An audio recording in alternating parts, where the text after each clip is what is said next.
nosotros sabemos que el pueblo de Israel empezó con Abraham, con Isaac, con Jacob, que ellos un tiempo estuvieron en Egipto, que el Señor los sacó de Egipto, los llevó para la tierra prometida, donde se constituyeron como una nación, donde esa nación estaba constituida por 12 tribus, que eran los 12 hijos de Jacob, que pasó el tiempo y esas 12 tribus en el reinado del hijo de Salomón, que se llamaba creo que Roboam, esas 12 tribus se dispersaron. Entonces, que esas 12 tribus que inicialmente conformaban la nación de Israel, que eran los 12 hijos de Jacob, estas tribus se dispersaron. Entonces quedaron 10 tribus al lado del norte y 2 tribus al lado del sur. ¿Ustedes recuerdan cuáles fueron esas tribus que quedaron al lado del sur? La de Judá. ¿Y cuál más? Y la de Benjamín. Benjamín, creo que sí, es que no me acuerdo, pero eran 2 tribus nomás. O sea, habían varios, habían algunos integrantes de otras tribus que incluso cuando nosotros leemos el Antiguo Testamento dice que algunos de las otras tribus se vinieron, pero no como tribus, sino como individuos, digamos que independientes o sus familias, pero no era como tribu total. En la parte del sur quedaron solamente 2 tribus que eran como la mayoría que habían quedado, pero bueno, y porque de ahí en adelante, si ustedes ven, digamos, cuando uno ve el relato de Reyes, se refiere como a Israel en la parte de arriba, como las 10 tribus que quedaron en la parte del norte, y se refiere a Judá como la parte de las 2 tribus que quedaron aquí abajo, porque Judá era la mayor parte de las tribus. Pero si nosotros ya vemos ahí, cuando vemos el relato de Crónicas, Crónicas se refiere a Judá, que era la parte de las 2 tribus del sur, se refiere como la verdadera Israel, que era porque ahí en esa parte del sur fue donde quedó eh, no tanto el remanente, sino el templo, que era donde se oficiaban todos los cultos religiosos que habían sido ordenados por el Señor. ¿Qué hicieron los de la tribu del norte? Que los de las 10 tribus del norte que hicieron como algunas especies de santuarios para evitar que las personas se fueran para el Israel del sur, que era como el verdadero. Entonces, en ese orden de ideas, pues uno vería cuando lee el relato de Ana como algo irrelevante que diga que era de la tribu de Aser, porque pues la tribu de Aser no estaba entre las dos que eran de la Israel verdadera. Entonces, cuando después que hay el cautiverio y vienen creo que fueron los asirios, bueno, no recuerdo, que vienen otros reinos y conquistan a las 10 tribus del norte, entonces ellos quedaron ya como, esa nación quedó como dispersa. Después vienen los babilonios y conquistan a las 2 tribus del sur y es cuando ellos van cautivos 70 años a Babilonia. Cuando ellos vuelven a reconstruir, eso se conoce nuevamente como la Israel la verdadera, que empiezan a reconstruir la ciudad que era donde estaba el templo, que era el orgullo como tal de la nación. Entonces, de eso, de ese pequeño remanente que volvió, parece que vinieron algunos de la tribu de Aser, y a mí me parecía, ustedes ven el relato de Ana y está en 3 versículos nomás, y dice algo muy poquito de ella, y en realidad es muy poquito lo que nosotros tenemos de ella. Digamos que la reunión de hoy no vamos a mirar porque yo me centré más en ver las cosas específicas de Ana y no esto que les estoy contando, pero como para hacer un contexto. Entonces, dice que, bueno, en otros estudios dice que el padre de Ana, que también lo menciona y dice que Ana, la profetisa, que era de la tribu de Aser, que hija de Fanuel, menciona eso como para dar una referencia de quién es ella, pero podemos también ver que si tenía, digamos, como esa línea, podemos ver que era de las personas que a pesar de que no eran, que no eran como representación total de la tribu, por lo menos eran personas que perseveraban, que en realidad estaban esperando las promesas del Mesías, porque recuerden que eso era como una constante en el pueblo de Israel. El pueblo de Israel constantemente estaba esperando el Mesías, porque ellos entendían la profecía incluso desde Génesis 3:15, 3:16, que fue cuando Dios le dijo a Eva, que la simiente de ella le aplastaría la cabeza a la simiente de la serpiente. Desde esa época ya se entendía que Dios iba a conceder un hijo a través de una mujer para que ese hijo viniera a ser el salvador de lo que todos estaban esperando. Entonces, digamos que todo el pueblo estaba como en esa gran expectativa. Y ciertamente Ana era una de esas personas que creían y sabían que el Señor iba a enviar en algún momento como esa simiente, ese hijo, ese Mesías prometido para que viniera a rescatarlos. Ahora, ¿qué pasa? Que en el momento en que el Señor Jesucristo viene, habían pasado más o menos 400 años de lo que se conoce como un silencio de Dios. Porque él, antes de bueno, en una época hasta donde están los escritos los profetas, él empezó a hablar y empezó a hablar a través de los profetas, anunciando muchas cosas, y después de que, como el último profeta, hasta donde vino el Señor Jesucristo, habían pasado más o menos 400 años de silencio. No habían profetas, no había nada, entonces digamos que como humanamente hablándolo, la nación estaba como muy a la expectativa en qué momento Dios iba a hablar, en qué momento iba a haber otro profeta, en qué momento iba a haber algo, porque ellos estaban en realidad esperando al Mesías, que era como lo normal de la nación de Israel. Entonces vemos que en ese contexto, entonces están estos, yo le digo así, bueno, estaban estos viejitos allí en el templo, perseverando, estaban luchando, estaban esperando, estaban sirviendo, quizás como la palabra dice que no hay nada nuevo bajo el sol y que todo se vuelve a repetir y que todos son como ciclos y ciclos y ciclos. Nosotros en este momento también podemos estar esperando la venida del Señor, pero en ese esperar hay unos que en realidad le están esperando, hay unos que en realidad están pasando tiempo con Él, hay unos que en realidad están a los pies de Él y otros sencillamente se dedicaron a vivir.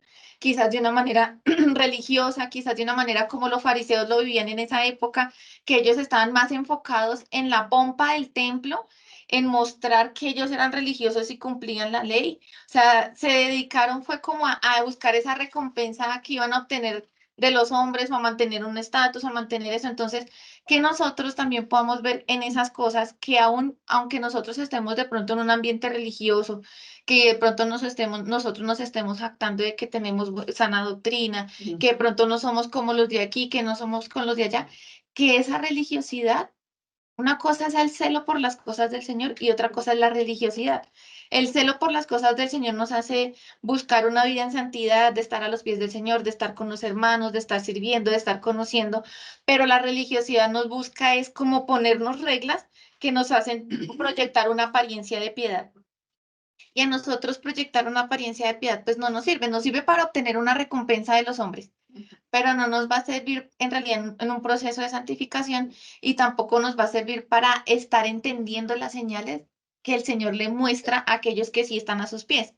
Porque si ustedes se dan cuenta, cuando el Señor Jesucristo vino, mientras que estuvo en esos 30 años de crecimiento, digamos que hubo también como un silencio, de cierta manera. Muchos le conocían y muchos sabían cómo era él, pero no había empezado a manifestarse las señales, que incluso cuando la mamá de Jesús le dice que pues que el vino se había acabado, le dice, todavía no es mi hora, o sea, todavía no es momento como de mostrar a lo que he venido. Entonces hubo un tiempo como de silencio, y cuando él empieza a manifestarse y a hacer las señales, uno diría, no, pues con señales, ¿quién no le va a creer que es el Hijo de Dios?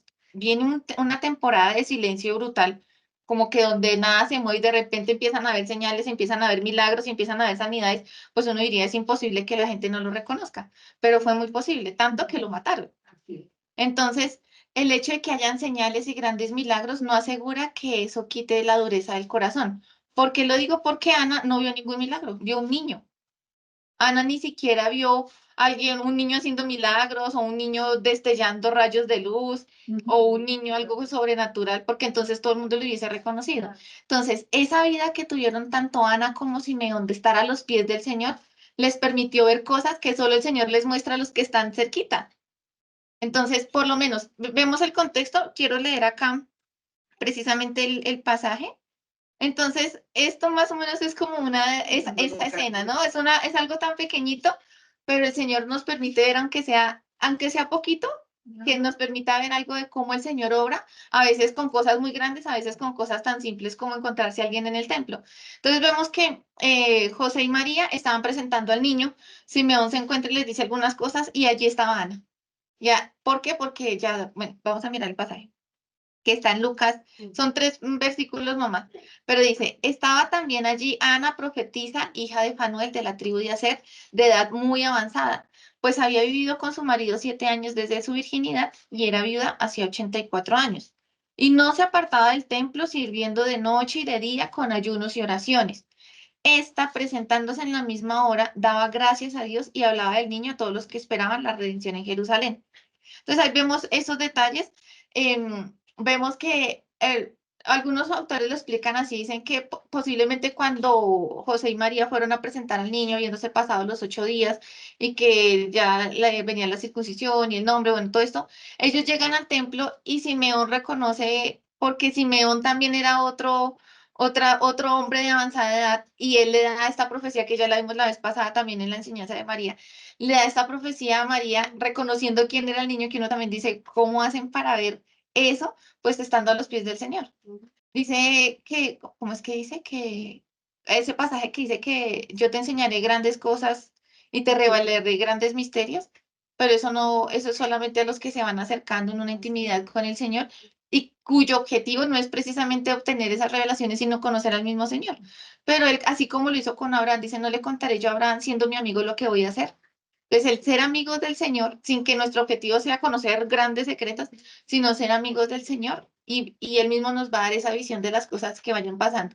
No sé si a ustedes les haya pasado que a veces uno va y de pronto cae una hojita del cielo o de pronto sale el sol y ustedes se dan cuenta que es como el Señor confirmando algo. Entonces el Señor con cada uno, o en un día muy soleado, o en un día de mucha lluvia, o alguien que llega y lo abraza a uno, entonces uno sabe que el Señor empieza a hablar a través de todas estas cosas, y pues yo creo que algo, no sé cómo habrá sido porque la palabra no lo dice, pero estos dos viejitos, Simeón y Ana, viendo a un niño, hágate cuenta como si ustedes vieran ahí a Samuelito. Y uno ve un bebé y es algo hermoso, pero uno cómo va a saber viendo un bebé qué va a hacer, algo que solamente el Señor puede revelar. Y más siendo el Mesías, cuando un bebé que uno lo ve, uno dice no. De pronto uno pensaría que el bebé, lo que los mismos religiosos esperaban, que ese bebé de pronto naciera en una familia muy rica, con mucha pompa, algo que lo llamara, que fuera distintivo, algo que ellos, porque era lo que sus corazones anhelaban. Pero Dios sí los iba a liberar, pero no de ese yugo de mundano que tenían de los romanos, sino del yugo de la esclavitud del pecado, que era lo que ellos no entendieron. Sí. Entonces, bueno, vemos este contexto más o menos de la época en que Ana vivía, de que ellos reconocieron al chiquitín y hay algo que, bueno, vamos a mirar entonces qué características más o menos vemos aquí en Ana la profetisa. Primero, que era una mujer que oraba. Segundo, que era una mujer que ayunaba. Y era algo que ella hacía como de la par, porque decía que perseveraba en el ayuno y en la oración. Otra cosa que estaba en el templo. Entonces uno se pone a pensar si era una mujer viuda y las mujeres viudas pues no tenían ni pensión ni trabajo y necesitaban un sustento. Ella entendió que estando a los pies del Señor iba a obtener todo lo que necesitaba. Entonces ella se deleitaba era en estar en la casa del Señor y sirviendo al Señor. Dice que servía día y noche. Incluso creo que es MacArthur quien dice, aunque bueno, no sé. No sé por qué, bueno, el templo estaba constituido, nosotros no alcanzamos a estudiar el templo, pero sí estudiamos el tabernáculo, pero después del templo, perdón, después del tabernáculo vino el templo y el templo tenía como unas cámaras laterales, o sea, tenía una entrada, tenía unas cámaras laterales y en esas cámaras laterales eran como 3 pisos. ¿Sí? Y en esos 3 pisos estaban como unas habitaciones donde vivían los sacerdotes, que eran los que vivían, los que servían en el templo. No se habla de que, o sea, era algo para los levitas, para los que vivían y trabajaban y servían en el templo.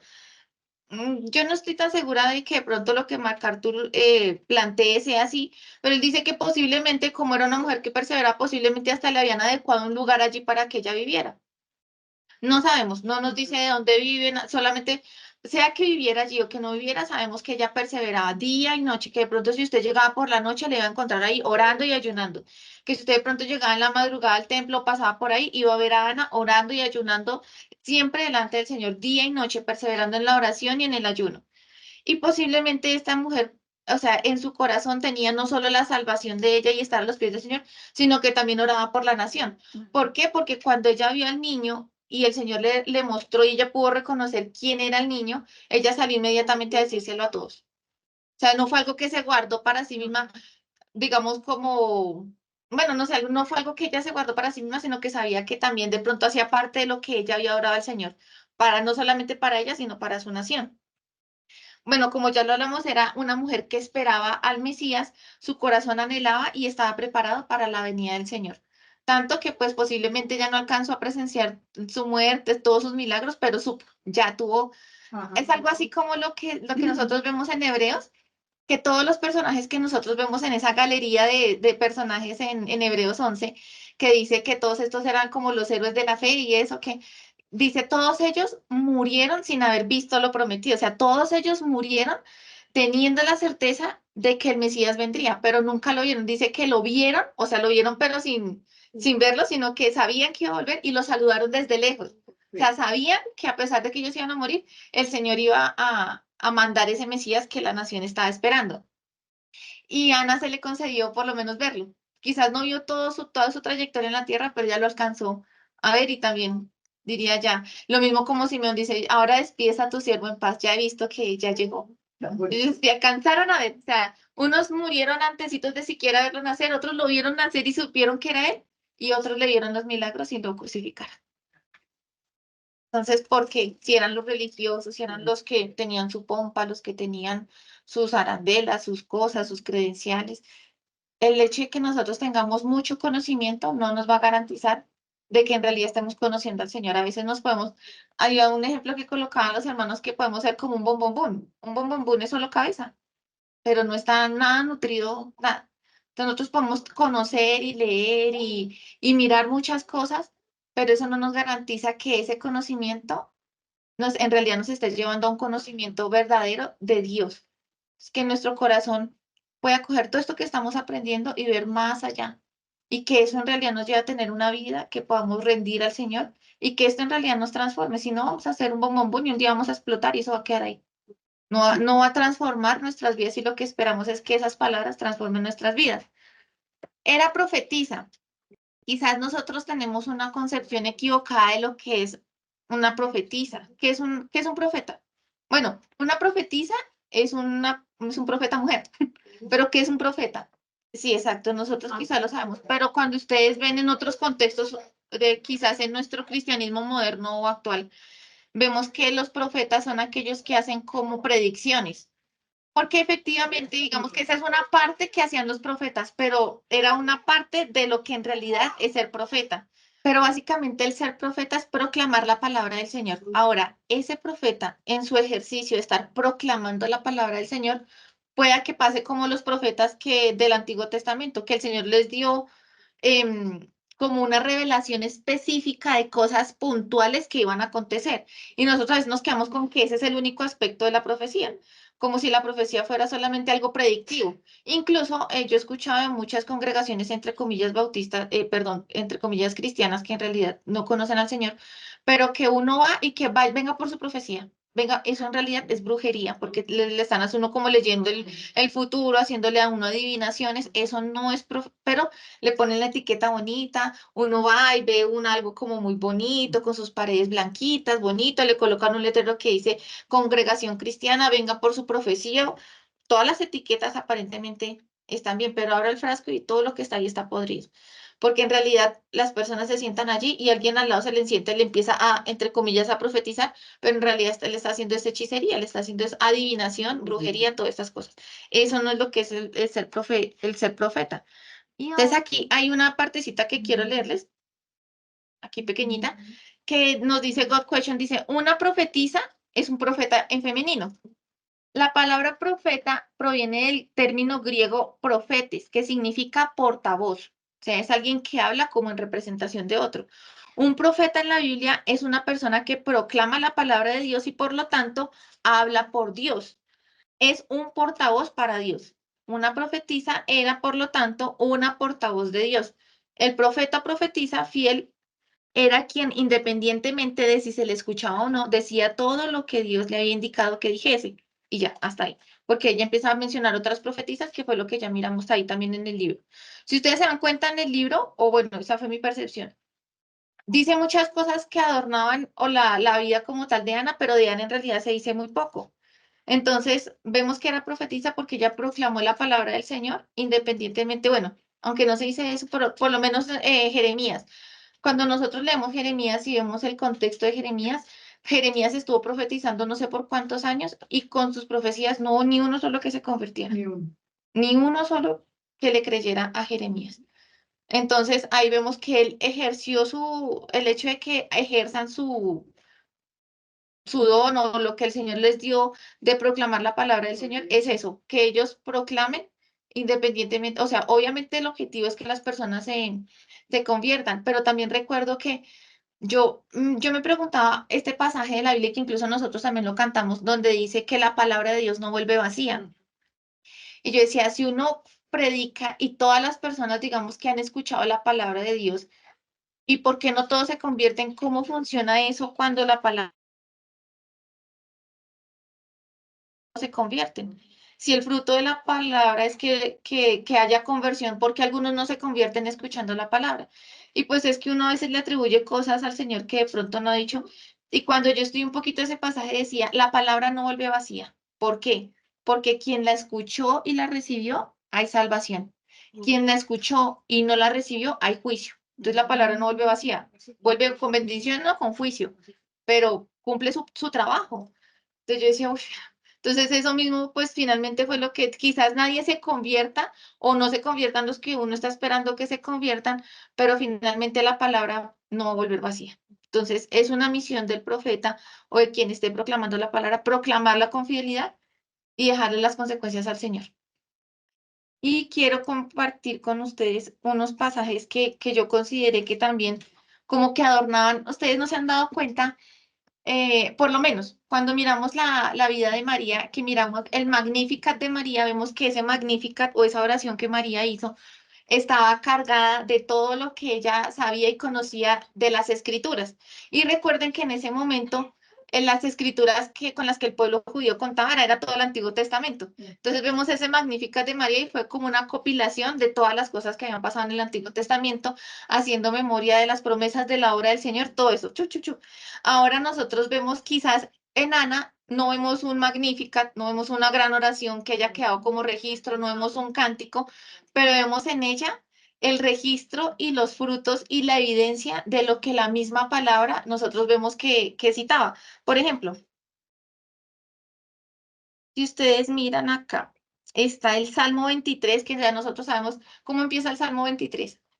Alguien que se lo sepa. Jehová es mi pastor y nada me falta. Jehová mi pastor, nada me faltará, en lugar de delicados pastos me hará descansar, junto a aguas de reposo me pastorará, confortará mi alma, me guiará por sendas de justicia, todo eso que empieza, y eso es, el Salmo 23 es una cosita chiquitica, pero es algo que es como un ancla para nuestra alma y nuestro corazón, porque dice verdades del Señor de cómo Él nos cuida, nos pastorea. Y miren que hay un versículo de ese salmo que dice, ciertamente, miren estos, y miren cómo, o sea, y se los voy a leer y mírenlo cómo fue vida en la vida de Ana. Dice, ciertamente el bien y la misericordia me seguirán todos los días de mi vida. Y, Me fundirán a bien. y en la casa del Señor moraré por largos días. Entonces ella ya contaba con este salmo, entonces ya sabía que estando ahí en la casa del Señor, sirviendo al Señor, a los pies del Señor, mi sustento vendrá de alguna parte. El bien y la misericordia me seguirán, Él confortará mi alma, aderezará mesa delante de mí. Aunque obviamente esto tiene un cumplimiento también, no solamente literal y físico, Ajá. pero ella se regocijaba en eso. Y vemos que ella vivió tranquilamente, vivía y servía, y tantos años después, y estaba viva y sustentada. Ajá. Entonces, ahí lo podemos ver. Hay otro salmo que es el Salmo 92, del 12 al 15, que nosotros también tenemos un cántico de esto. Dice que los justos florecerán como palmeras. ¿Sí? ¿Más o menos? Ujú, ujú. Sí. Dice el salmo así, dice, como palmeras florecen los justos, como cedros del Líbano crecen, plantados en la casa del Señor, florecen en los atrios de nuestro Dios. ¿Qué son los atrios? ¿Se acuerdan cuando estudiamos lo del tabernáculo que hay como tres partes? La primera entradita, que es el atrio, después que sigue el lugar santo y el lugar santísimo. El templo tenía algo así más o menos también, tenía como sus atrios. Entonces imagínense, dice, como palmeras florecerán los justos, como cedros del Líbano, crecen plantados en la casa del Señor, florecen en los atrios de nuestro Dios. Miren lo que dice acá, aún en su vejez darán fruto. Siempre estarán vigorosos y lozanos para proclamar, el Señor es justo, Él es mi roca, en Él no hay injusticia. Entonces, imagínense este pequeño fragmento, cómo fue vida en la vida de Ana. Ella estaba en la casa del Señor, estaba en los atrios del Señor, era viejita, pero aún así estaba vigorosa, servía, oraba, ayunaba día y noche, estaba ahí. Entonces, yo creo que ella tenía como más energía que incluso muchos, o no andaba así. Bueno, de pronto sí andaba así, pero aún así en medio de eso tenía su vigor, tenía su fuerza para estar sirviendo. Y miren que a mí, yo cuando leí los salmos hace poco, A mí me pareció algo muy bonito que nosotros siempre pedimos cosas para nosotros. Y cuando nosotros vemos en los salmos, pues los salmistas también piden cosas para ellos. Pero a diferencia, ellos dicen, dame tal cosa, te pido que para que yo pueda exaltarte, para que pueda levantarme en medio de la congregación, para que yo pueda anunciar tu nombre a las naciones. O sea, ellos pedían eso para sí mismos, pero no para, ay, listo, ya estoy feliz, tengo todo esto, sino que ellos dicen, dame salvación para que yo pueda anunciar tu nombre a mis enemigos.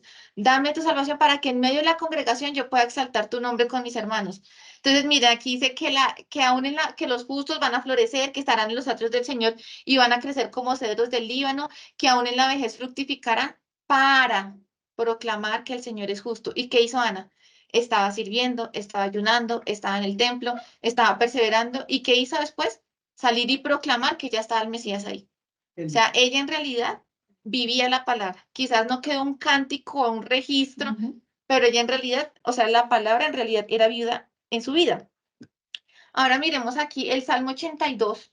Dice, bueno, voy a leer varios pasajes del 82. Dice, anhela mi alma y aún ardientemente desea los atrios de Jehová.